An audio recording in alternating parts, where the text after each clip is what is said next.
Plans for the country's biggest resources merger have been buried under an avalanche of opposition.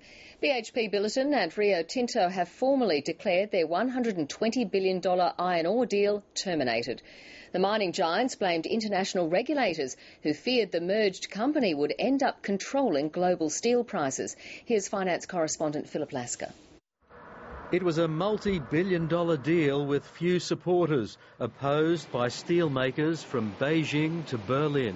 All steel mills have conspired to lobby the regulator to say this is not the deal that should be allowed to happen. And regulators in Europe, Japan, Korea and Australia seem to agree.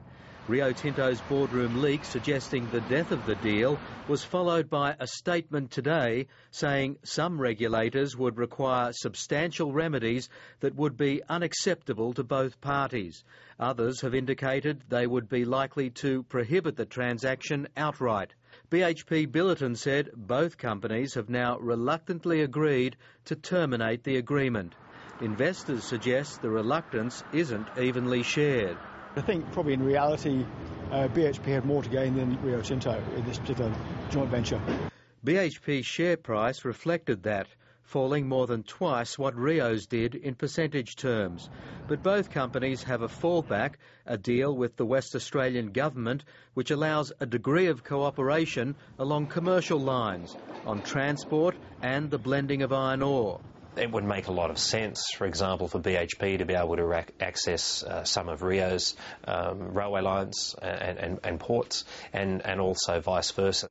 But this failed merger plan, launched little more than a year after the unsuccessful takeover bid for Rio Tinto, has raised questions about Marius Klopper's leadership of BHP.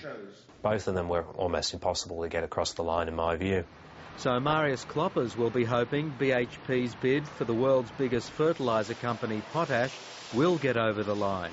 Bearing in mind the previous two deals, I think Potash becomes even more important for Marius.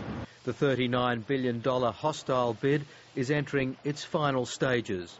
Philip Lasker, ABC News.